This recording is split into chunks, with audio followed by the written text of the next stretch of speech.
Assalamualaikum warahmatullahi wabarakatuh. Perkenalkan, kami dari kelompok 2 ingin mempresentasikan mengenai landasan dan asas-asas pendidikan serta penerapannya dengan mata kuliah Dasar-dasar Kependidikan. Dosen pengampu Ibu Nana Citrawati Lestari MPD. Anggota kelompok 2 terdiri dari saya sendiri, Amanius Nasabita, NPM 3062056019. Yang kedua adalah Sela Setia Nurhaliza dengan NPM 3062056294. Yang ketiga adalah Helma Wahdah dengan NPM 3062056067. Yang keempat adalah Misna dengan NPM 3062056052. Kami dari program studi PGSD. A. Landasan pendidikan. 1. Landasan filosofis. A. Pengertian landasan filosofis. Landasan filosofis bersumber dari pandangan-pandangan dalam filsafat pendidikan, menyangkut keyakinan terhadap hakikat manusia, keyakinan terhadap sumber nilai, hakikat pengetahuan, dan tentang kehidupan yang dijalankan dengan lebih baik.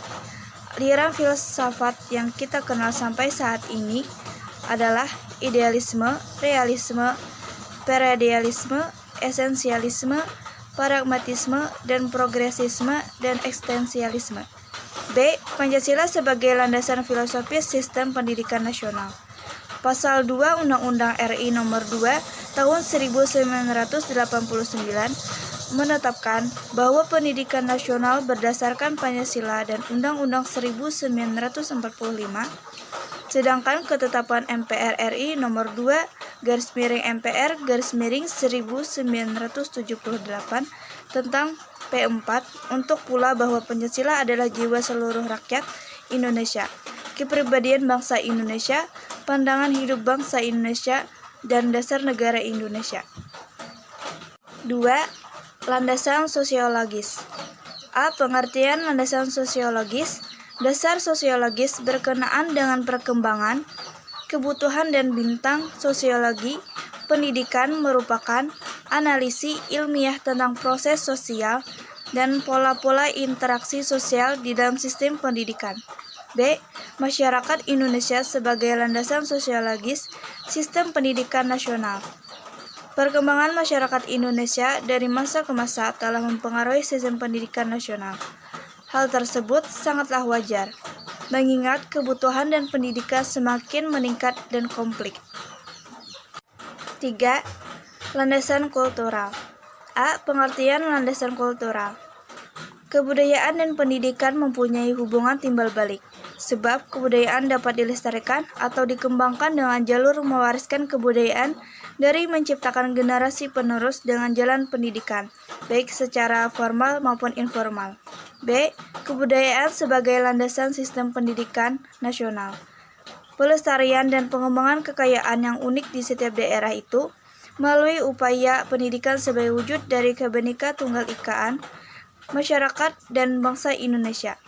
Hal ini haruslah dilaksanakan dalam kerangka pemantapan kesatuan dan persatuan bangsa dan negara Indonesia sebagai sisi ketunggal ikaan. 4. Landasan psikologis. A. Pengertian landasan psikologis. Dasar psikologis dengan prinsip-prinsip belajar perkembangan anak, pemahaman terhadap peserta didik, utamanya yang berkaitan dengan aspek kejiwaan, merupakan salah satu kunci dalam pendidikan. B. Perkembangan peserta didik sebagai landasan psikologis. Pemahaman tumbuh kembang sangat penting sebagai bekal dasar manusia untuk memahami peserta didik dan menemukan keputusan dan tindakan yang tepat dalam membantu proses tumbuh kembang itu dengan efektif dan efisien. 5. Landasan ilmiah dan teknologis. A. Pengertian landasan iptek. Pendidikan yang berkaitan erat dengan proses penyaluran pengetahuan haruslah mendapat perhatian yang proporsional dalam bahan ajaran.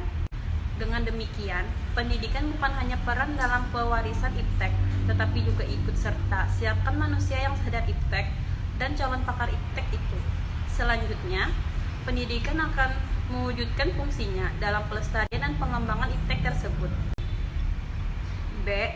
Perkembangan iptek sebagai landasan ilmiah.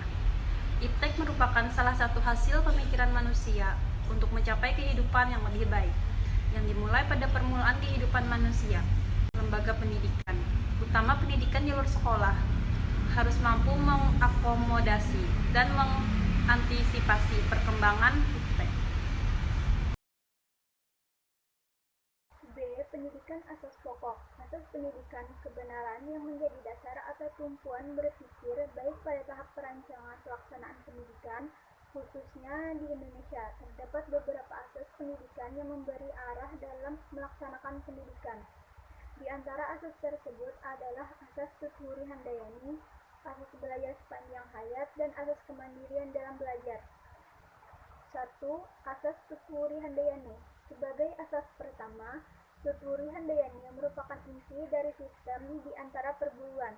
Asas yang dikumandangkan oleh Ki Hajat Dewantara ini kemudian dikembangkan oleh Dr. Randes RMP Sustrokarsono dengan menambahkan 2 semboyan lagi, yaitu Ing Narso Sungsung Tulodo dan Ing Madyo Mangunkarso. 2. Asas belajar sepanjang hayat.